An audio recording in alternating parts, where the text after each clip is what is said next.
अस्सलाम वालेकुम दोस्तों, मेरे YouTube चैनल में खुश आमदीद। अगर आपने चैनल को सब्सक्राइब नहीं किया तो उसको सब्सक्राइब कर लें। इंसान की इब्तिदा हज़रत आदम अलैहिस्सलाम से हुई है, लेकिन कुरान मजीद में या नबी या आदम ही फरमाया गया। किसी एक भी जगह पर कुरान में अल्लाह ताला ने औलाद को या इंसान को हज़रत हवा की तरफ नस्लन या नस्बन मंसूब नहीं फरमाया, बल्कि हर जगह या नबी आदम के ख़िताब से इंसान को मुखातब किया। इस तरह कौम नूह, ज़ुर्रियत इब्राहीम व आले इब्राहीम व आले इमरान, बनी इसराइल, बनी इस्माइल, बनी केदार, बनी हाशिम, बनी कुरैश, हम नसब और कौमियत को बाप की तरफ ही नस्बत दी गई।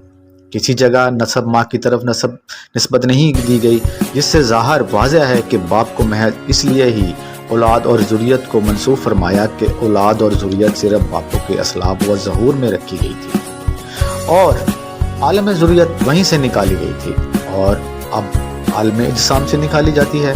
तमाम नफूस औलाद आदम पुश्त में रखी गई थी। यहाँ कुरान में इरशाद फरमाया गया कि जिनको निकाल कर इकरार रबूबत अलहिया लिया गया था, वो फिर बाद इकरार उन्हें वहीं रखा गया जहाँ से अखराज किया गया था, और वही चीज़ आज तक नस्ल इंसानी जारी और मौजूद है, जिससे औलाद पैदा होती है, जिससे अखराज सलब व ज़हूर से होता है। इक़बाल मसूमीन अलैहिस्सलाम और दीगर उलमा मुफस्सिरीन अस्सलाम से मुतफ़क्का तौर पर साबित है कि हज़रत आदम की पुश्त से औलाद आदम और उनकी ज़ुर्रियत को इस तरह निकाल के बाप से बेटा और बेटे की पुश्त से पोता मंज़ूरिहिम व असलाबिहिम, जिस पर आयत व अहादीस मुतफ़क्का तौर पर पुश्त दर पुश्त मज़कूर है कि किसी जगह तराइब और रज्म बतन का जिक्र नहीं आया, जिससे साबित है कि नसब या नस्ल का तल्लुक़ बाप से होता है। माँ से नस्ल या नसब का कोई तल्लुक़ नहीं होता। गर्ज़ बतन मादरी ज़रिया नसब या नस्ल नहीं, लिहाजा किसी सैयदज़ादी की औलाद सैयद नहीं हो सकती जब कि उसका बाप सैयद ना हो। हसन नसब की फजीलत पैगम्बर खुदा ने जो फरमाते थे वो यकीनन वही होती थी। रसूल सल्लल्लाहु अलैहि वसल्लम ने खुद अपने तैयब नसब पर फ़ख्र फरमाया।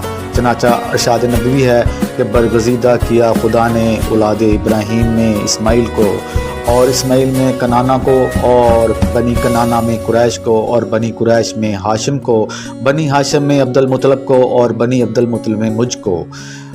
और फरमाया ता क़यामत के दिन हर नसब कता कर दिया जाएगा मगर मेरा नसब कता ना होगा।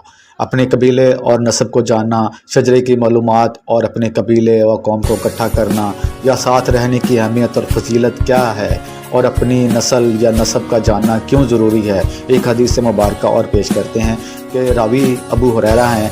आइए हदीस मुबारक और इस्लामी नुक्ता नज़र से जानते हैं कि अबू हुरैरा से मरवी है कि हुज़ूर करीम नबी करीम सल्लल्लाहु अलैहि वसल्लम ने फरमाया, तुम अपने नस्लों का इल्म सीखो ताकि उसके ज़रिए अपने रिश्तेदारों को मिला सको। बेशक अपने इकरवा से उसने सलूक रखना कुनबे में मोहब्बत पैदा करता है, इससे माल बढ़ता है और उम्र में इजाफा होता है। इजाज़त दीजिए, इंशाअल्लाह अगली वीडियो में ज़रूर मुलाकात होगी।